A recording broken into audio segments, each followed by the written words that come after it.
баъзе аз мавзӯъҳо. дар ҳамбурги олмон нишасти сарони 20 кишвари пешрафтаи олам оғоз ёфт. дар ҳошияи он мулоқоти раҳбарони амрико ва русия доир хоҳад шуд.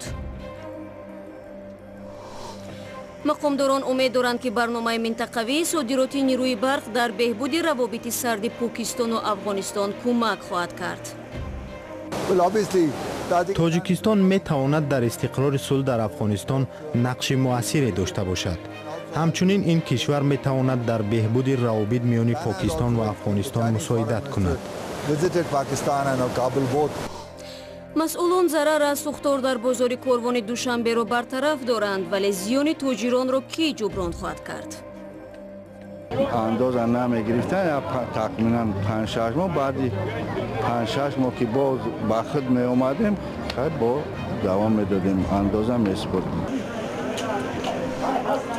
нисфи рӯзии ҷумъа дар шаҳри ҳамбург аз садри аъзами олмон Ангела Меркел сарони кишварҳои оламро ки барои ширкат дар нишасти гурӯҳи бистгонаи бузург ба ин кишвар ташриф оварданд ба ҳузур пазируфт. қарор аст дар ҳошияи нишаст мулоқоти президенти амрико Дональд Трамп бо раиси ҷумҳурии Русия Владимир Путин доир шавад. фаъолиятҳои Москав рӯи маъракаи пеш аз интихоботӣ Трамп соя афканда буд ва ҳоло президенти амрико талош мекунад бо Путин дар масоили Сурия, Украина, киберҳамлаҳо, озмоиши мушакӣ байни қоравии Кореяи Шимолӣ ва мубориза бо терроризм ба иттифоқи назар даст ёбанд. дар тоҷикистон бошад шоми дирӯз ҳамоиши чоргонаи Касаҳазор дар Бӯстонсарои президенти Пуғус воқеъ дар дараи Варзо поён ёфт. дар ин ҳамоиш ки бо мизбонии Эмомалии Раҳмон баргузор шуд, раиси ҷумҳурии Афғонистон ва нахуствазирони Покистону Қирғизистон ширкат доштанд. сарони кишварҳо ҳадафи ҳамоишро дарёфти эътимоди ҳамдигарӣ барои идомаи корҳои бунёдии тарҳи Касаҳазор арзёбӣ карданд. тоҷикистон мегӯяд ки корҳои тадорукотӣ барои бунёди хатти интиқоли нирӯи барқ аз Қирғизистону Тоҷикистон ба Афғонистону Покистон дар моҳи майи соли ҷорӣ шурӯъ шуд, аммо раванди ин корҳо дар маҷмӯъ ба кундӣ пеш меравад. дар ин ҳамоиш мушкили аслӣ дар оғози сохтмон ва идомаи тарҳ ба вазъи ноамни сиёсӣ дар Афғонистон рабт дода шуд. дар ҳошияи нишасти Пуғус бо истифода аз фурсат ҳамкори мо Мардони Муҳаммад аз Сартоҷ Азиз мушовири сарвазири Покистон пурсид ки то куҷо кафолати амниятӣ барои интиқоли нирӯи барқ аз Осиёи марказӣ ба Покистон тавассути Афғонистон имконпазир аст. ба андешаи ман тарҳи интиқоли нерӯи барқи Касаҳазор дар роҳи ҳамкориҳо дар бахши энергетика хеле муҳим аст. бадин тартиб кишварҳои Осиёи марказӣ бо Осиёи ҷанубӣ дар бахши тиҷоратӣ балки энержӣ низ ҳамкорӣ хоҳанд кард. мушкилоти амниятӣ мушкилоти муваққатӣ аст, зеро Афғонистон ки хатти интиқоли нерӯи барқ аз кишвар убур мекунад, нерӯи кофӣ барои таъмини амниятро дорад. бонки ҷаҳонӣ низ ба чунин имконоти Афғонистон бо чашми умед менигарад. аз сӯи дигар худи Афғонистон низ ба нерӯи барқ ниёзи шадид дорад. ҳамчунин Афғонистон аз ҳисоби транзити нерӯи барқ ҳамасола ба миқдори беш аз $200 миллион фоида ба даст хоҳад овард.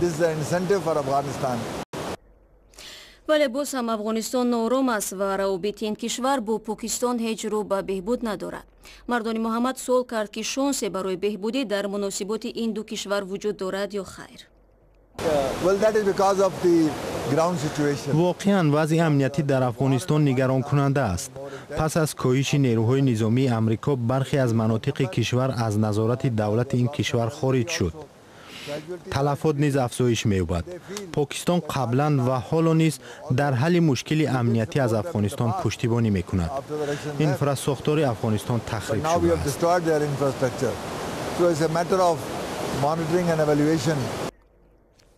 соли баъди ҳамкори мо ин буд ки оё мулоқоти раҳбарони се кишвар метавонад ба беҳтар шудани вазъи амниятӣ дар Афғонистон мусоидат кунад. тоҷикистон метавонад дар истиқрори сулҳ дар Афғонистон нақши муассире дошта бошад. ҳамчунин ин кишвар метавонад дар беҳбуди равобит миёни Покистон ва Афғонистон мусоидат кунад. чин низ дар ин замина талошҳое анҷом медиҳад. вазири хориҷияи чин 24-25 июни соли ҷорӣ аз Покистон ва Афғонистон дидан карда буд. кишварҳои зиёде барои беҳбуди равобит ва адами тафоҳум миёни Покистон ва Афғонистон талош доранд. суҳбати мукаммал ва тафсилоти ин мавзӯъро шумо метавонед дар сомонаи мо cw.ozodi.org ва канали Озоди видео дар YouTube пайдо кунед. با گذشت چند روز از آتش‌سوزی در بازار کاروانی شهر دوشنبه، ماموریت این بازار میگویند تقریبا نصف کارهای برقرارسازی انجام شدند. سوختاری شب 2 ایول بیش از 280 دکان مال را به کام خود برد. برای صاحبکاران ضرر دیده تنها بنیاد دکان‌ها حل مسئله نیست. آنها تقاضا دارند که مقامات در این زمان مشکل دستشان را بگیرند. بعد 4 روز سوختار در بازار کاروان شهر دوشنبه هنوز حجم ضرر و عامل‌های سوختار پوره معین نشده‌اند. مسئولین بازار میگن دوام این روزها علیه قریب 50% کارهای برقرار کنی را انجام دادند و در هفته‌های نزدیک مغازه‌ها را دوباره به صاحبکاران می‌سپارند. حالا ما در این قسمت بازار کاروان قرار داریم که 4 روز پیش بر اثر سوختار نابود شده بود. در این قسمت اساساً قسمت فروش پایه‌افزار فروشی بود. با تاکید رهبریت بازار کارهای برقرار کنی زیر نظارت شخصی رستم امامعلی شهردار دوشنبه جریان دارد. گناهکار من هیچ کار کردن نمیتونم. فاضل بک ستارو 56 سال دارد و 15 سال باز در بازار کاروان با 2 پسرش تجارت میکند. فاضل بک فروشنده پایه‌افزار زنانه میباشد. ما دیرتر فهمیدیم آمدیم که کارمندان آتشفشانی ماشین هاشون در آمده آتش خاموش کرده ایستاده بودن. کارمندان آتشفشانی نمیماندن که در آمده بار گیریم از آن خاطر که شاید ما هم در آتش می سوختیم. شما تقریبا چقدر بارتان همونجا سوخت؟ یکان 25-30 هزار سامان در بار بود.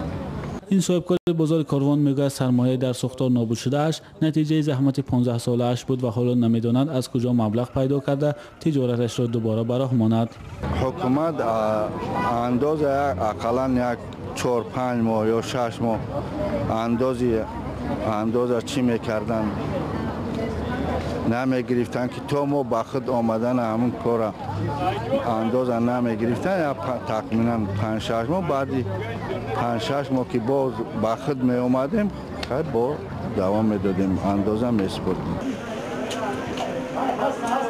یک کمیسیه مخصوص در نزد حکومت ناحیه فردوسی تأسیس یافته است که حجم ضرر را معین خواهد کرد.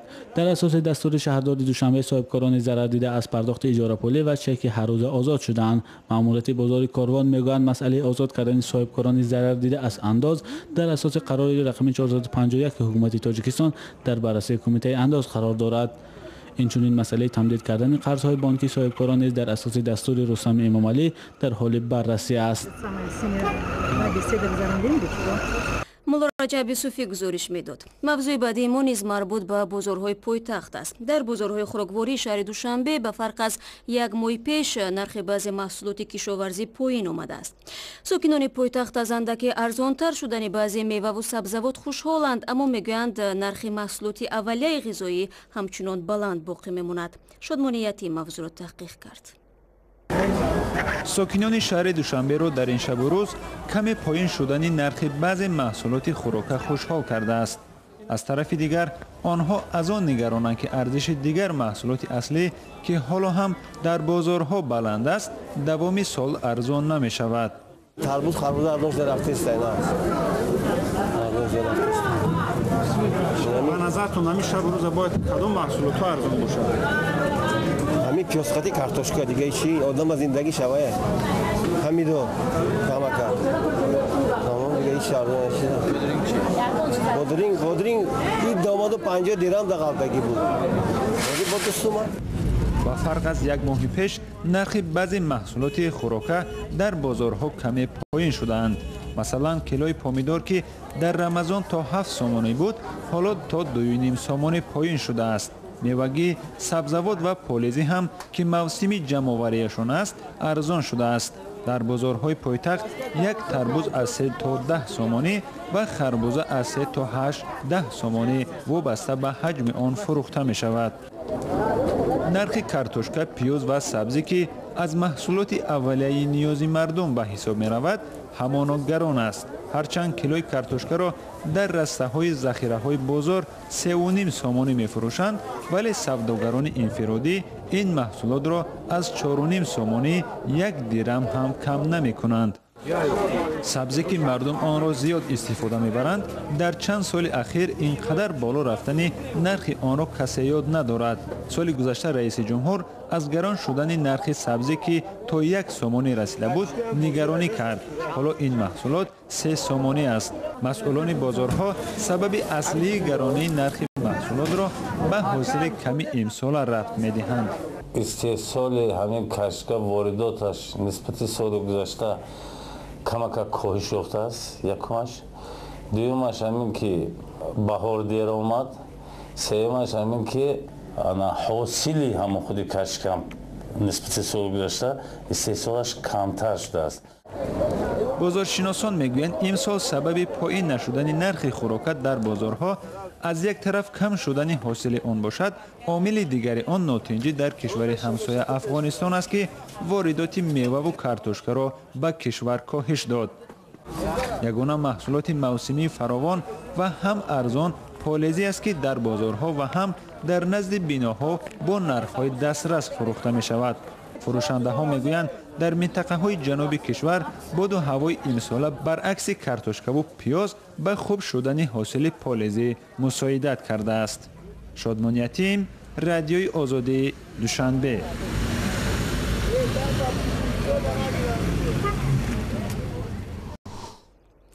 یک زیباسنام توجیک اخیراً از آزمون زیبایی از سئول کره با توج برگشت. زلیخا نوسیر وی 28 ساله و مادری 2 فرزند میگوید این پیروزی برایش غیر انتظار بود، هرچند برای رسیدن به آن راه طولانی را پشت سر کرد.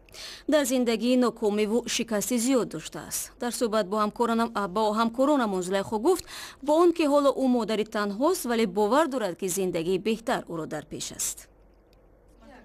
زلیخا از 18 سالگی میخواست مدل شود. والدین کسب انتخاب کرده دخترشان را مغایر به فرهنگ و ارزش‌های ملی می‌دانستند. از این رو بعد ختم مکتب چون اکثر همسالان دیگرش با نام به قول آنها شایسته میبایست شوهر میکرد. дар мо маъмулан то духтар пушташ тахтро набинад мустақил ва озод намешавад. оиладор шудам, аммо зиндагии хуб надоштам. ман дар зиндагӣ чандин бор шикаст хӯрдам. баъди 2 ҳафтаи издивоҷ аллакай дар азоб будам. махсусан баъд аз ҷудо шудан аз шавҳар ҳамеша фикр мекардам ки ман чӣ тавр 2 кӯдакро ба по мехезонам. ман худам ҳоло ҷавон ҳастам. 22 сол доштам. вале дар ниҳоят фаҳмидам ки ман бояд аз уҳдаи ҳама кор бароям. ба худ гуфтам ман модарам ва ба хотиру кӯдаконам бояд худро ба даст гирам. زندگی دشوار به گفته زلیخا از دختری خانگی یک نفری کاملا دیگر ساخت، اما فرهنگش را از او نگرفت. والدان هم اگرچه حالا از موفقیت‌های او خوشبختند، اما نمی‌خواهند زلیخا از چارچوب یک زن شرقی بیرون رود. در این صورت او را دستگیری می‌کنند. پدرش در حقیقت همه ویش انتخابش دستگیری میکنند. 100% روزی. حاضر هم روزی همون اشتراک کردگیش بهم هر روز وی کار میستود. همه جا به گفته میستود چی هست چی نیست. پرسیده میستود زنگ میزند نمیزند. مادر زلیخا هم میخواهد در برابر کریر دخترش بخت خود را پیدا کند. این جزئی از فشارهای جامعه شرقی است که باید زلیخا با آن سازش کند، به فرق از پیش با شرطهای خودش. و خبر دیگر، دادگاه ولایت مسکوی روسیه نسبت به احمدشاه دولتов پسری علویدین دولتов معروف به علی بیدکی 2 حکمی از همدیگر فرق کننده صادر کرده است. بر اساس یک حکم قرار بازداشت احمدشاه دولتov بکار شده است و او در روسیه کار میکند، ولی بر اساس قرار دیگر او باید از این کشور به وطن اخراج شود. پدر احمدشاه دولتov علی بیدکی در کشتار 22 سرباز وزارت مدافع در سال 2010 در رشت متهم میشد. خود او هم در یک شرایط مرموز کشته شد. احمدشاه پسری بزرگی او است که 5 خواهر و برادرش را از پول مهاجرت مهنتی نان میدهد. 15 دقیقه که در اختیار داشتیم به انجام میرسد، اما شما میتوانید به وبسایت ما www.azadi.org بروید و با تازه ترین خبر و گزارش ها آشنا شوید. صفحه های ما در شبکه‌های اجتماعی در خدمت شماست. نوارهای دیدنی در آزادی ویدیو یوتیوب دسترس است. تشکر از همراهی، استراحت خوب و خدا نگهدار.